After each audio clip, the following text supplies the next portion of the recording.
Kami dari kelompok 2 akan membahas atau mempresentasikan tentang pemberontakan G30 SPKI yang akan dibacakan oleh Putri Nurul. Oke, materi yang akan dibahas ada 5 poin. Yang pertama, latar belakang. Yang kedua, tujuan dan dampak G30 SPKI. Yang ketiga, peristiwa pemberontakan. Yang keempat, 7 tokoh pahlawan revolusi. Dan yang kelima, masa berakhir. Dimulai dari latar belakang, terjadinya perang kemerdekaan Indonesia kedua membuat keadaan menjadi serba darurat. Pemerintah Indonesia tidak sempat menuntaskan tindakan pembubaran PKI. Kaum kiri yang sebelumnya menjadi tawanan terpaksa dilepas atau berhasil lolos dari penjara. PKI mulai bangkit kembali pada tahun 1949. Salah satu tokoh PKI yang berhasil lolos dari penjara yaitu Dipa. Nusantara Aidit atau DN Aidit, sosok muda yang kemudian menjadi pemimpin terakhir PKI. Di bawah kepemimpinan DN Aidit, PKI semakin berkembang pesat menjadi yang tadinya jumlah anggotanya 8.000, kemudian anggota itu menjadi 3 juta anggota PKI. PKI juga mulai masuk dalam sistem parlementer secara nasionalisme, agama, dan komunis yang berlangsung pada tahun 1959 sampai 1965 di bawah kekuasaan Presiden Soekarno. Adapun tujuan G30 SPKI, tujuan utama G30 SPKI adalah menggulingkan pemerintah era Soekarno dan mengganti negara Indonesia menjadi negara komunis.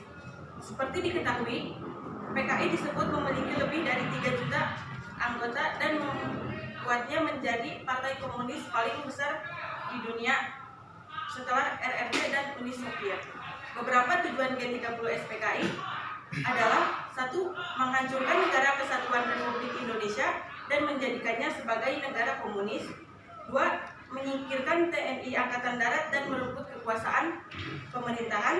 3. Mewujudkan cita-cita PKI yakni menjadi ideologi komunis dan membentuk sistem pemerintahan yang digunakan sebagai alat untuk menjadi masyarakat komunis.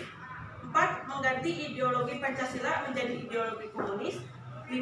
Kudeta yang dilakukan kepada Presiden Soekarno tak lepas dari rangkaian kegiatan komunis internasional. Adapun dampak peristiwa G30 SPKI: 1. Kekuatan politik Indonesia sudah hancur setelah kegagalan kudeta tersebut. Kewibawaan Presiden Soekarno berkurang. Kedua, bersatunya TNI dan kaum agama untuk membalas PKI. Ketiga, pembantaian orang-orang yang berhubungan dengan PKI atau dianggap pendukung PKI secara besar-besaran. Keempat, bahkan pembantaian ini dikenal di dunia sebagai anti-komunis purge pasca pembantaian orang PKI atau yang dianggap PKI. TNI menjadi kekuatan baru. Kelima, kondisi politik bangsa menjadi tidak stabil karena adanya pertentangan di para penyelenggara dan lembaga negara. Keenam, timbulnya demonstrasi besar yang dilakukan oleh rakyat, mahasiswa, kami dan KPPI, di mana demonstrasi ini mencetuskan trituntunan rakyat dan tritura. Tritura berisi 3 hal. Pertama, pemerintahan agar PKI dibubarkan. Kedua, pembersihan kabinet Dwi Korah dan unsur-unsur PKI. Dan yang ketiga adalah turunan harga.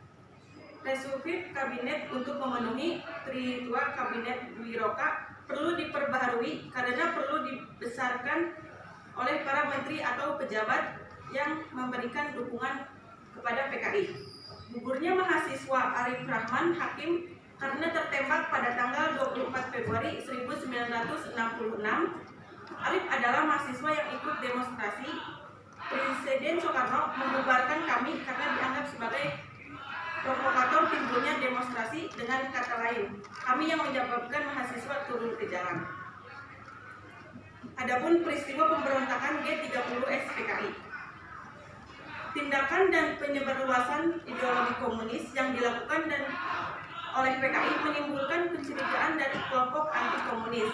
Di tengah kecurigaan tersebut, Komandan Batalyon 1 Kawal Resimen Cakra Wibawa Letnan Kolonel tersebut, Untung yang merupakan pasukan khusus pengawal presiden, memimpin sekelompok pasukan dalam melakukan aksi bersenjata di Jakarta. Pasukan tersebut bergerak meninggalkan daerah Lubang Buaya pada tengah malam. Pergantian Kamis 30 September 1956 menjadi Jumat 1 Oktober 1965.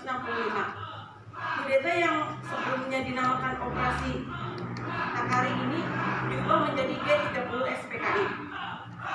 Selain 6 jenderal yang gugur, ada pula ajudan Menkum atau Kasab Jenderal Nasution, Letnan 1 Pierre Adries Tendean, dan pengawal wakil Perdana Menteri 2 Dr. Andes Jenderal Lemina Brigadir Polisi Statusun Tubun. Salah satu jenderal yang berhasil selamat dari serangan adalah A.H. Nasution. Namun putrinya yang bernama Ade Irma Suryani Nasution tidak dapat diselamatkan. Sementara itu, G30 SPKI di Yogyakarta dipimpin oleh Mayor Mulyono menyebabkan gugurnya TNI Angkatan Darat, Kolonel Katsmo dan Letnan Kolonel Sugiono. Kolonel Katsmo adalah Komandan Korean 07 atau Yogyakarta, sedangkan Letnan Kolonel Sugiono adalah Kepala Staf Korem. Keduanya diculik dan gugur di Desa Kelutungan Utara, Yogyakarta. 7 tokoh pahlawan revolusi korban kekejaman PKI. Yang pertama, Jenderal Anumenta Ahmad Yani yang lahir pada tanggal 19 Juni 1922 di Jenar, Purworejo, dan pada tanggal 1 Oktober 1965 dini hari dia diculik dan dibunuh. Jasad Ahmad Yani ditemukan di lubang buaya dan dimakamkan di Taman Makam Pahlawan Kalibata. 2.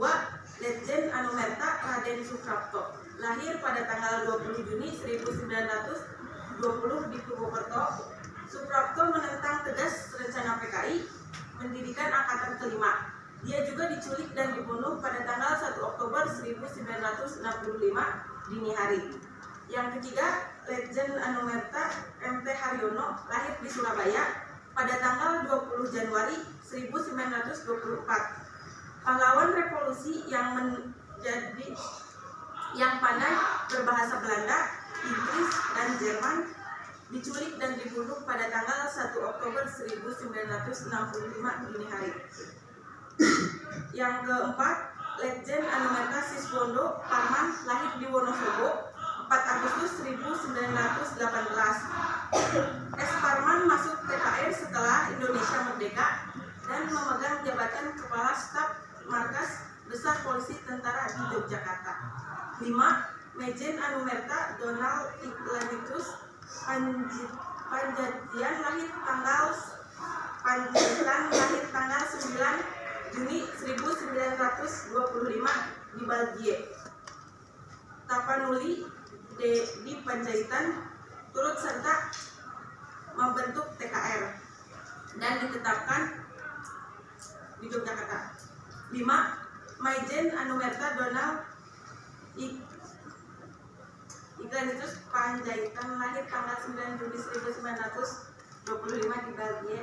Tapanuli Panjaitan turut serta membentuk TKR dan ditetapkan sebagai komandan batalion pada agresi militer Belanda.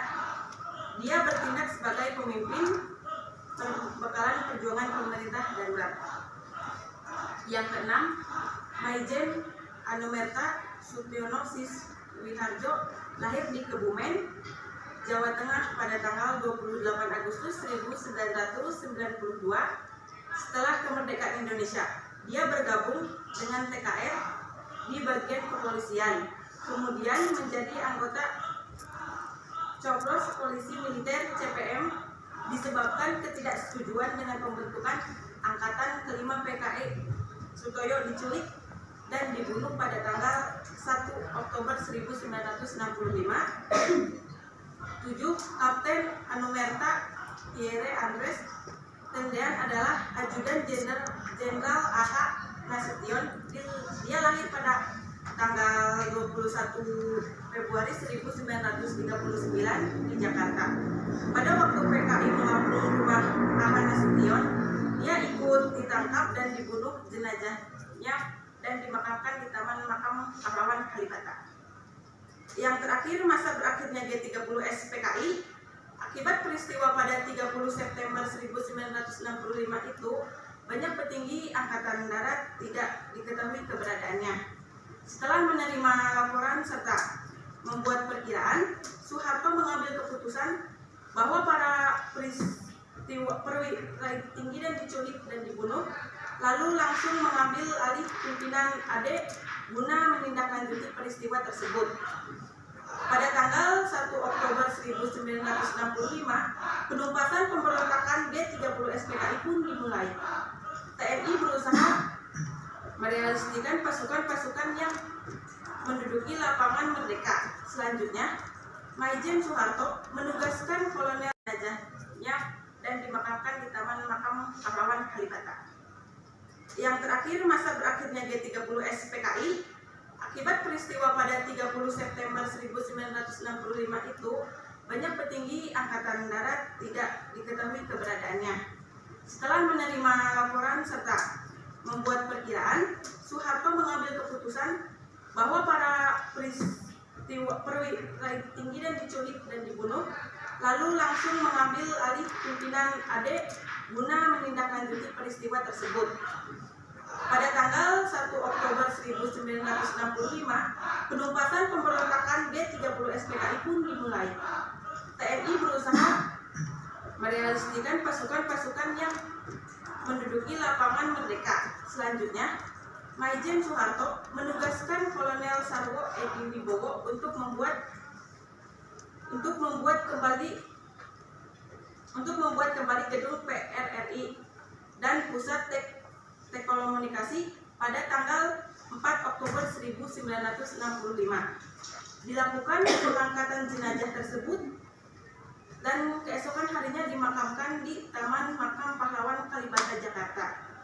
Para perwira yang gugur akibat pemberontakan ini diberi penghargaan sebagai pahlawan revolusi. Upaya penumpasan tersebut dilakukan. Rakyat Indonesia turut membantu dan mendukung penumpasan tersebut. Demonstrasi anti PKI berlangsung di Jakarta. Operasi penumpasan pun berlanjut dengan menangkap orang-orang yang dianggap bertanggung jawab pada peristiwa itu. Atas desakan rakyat yang membuat PKI untuk dibubarkan, puncak pada saat Presiden Soekarno mengeluarkan surat pemerintah 11 Maret 1966, Soeharto berlangsung mengeluarkan larangan terhadap PKI dan ormas-ormas di bawahnya. Sekian dari saya. Apakah ada yang ingin bertanya?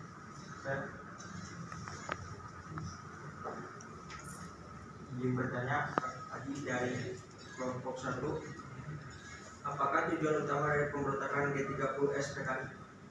Izin menjawab, dari kelompok 1, G30 SPKI bertujuan untuk memulihkan pemerintahan Presiden Soekarno dan mengubah Indonesia menjadi negara komunis. Terima kasih untuk kelompok 1 yang sudah mau bertanya. Ada lagi? Izin bertanya, saya dari kelompok 5, mengapa lubang buaya dipilih sebagai basis PKI? Izin menjawab, pada saat itu lubang buaya merupakan pusat pelatihan elit Partai Komunis Indonesia.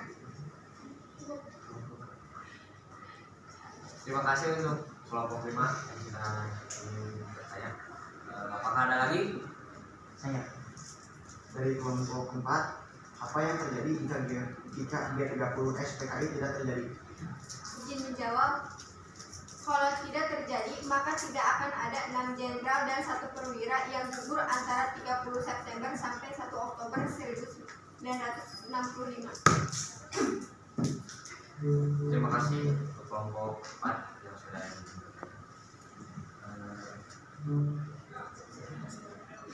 sekian dari kelompok kami, kurang lebihnya mohon maaf. Assalamualaikum warahmatullahi wabarakatuh.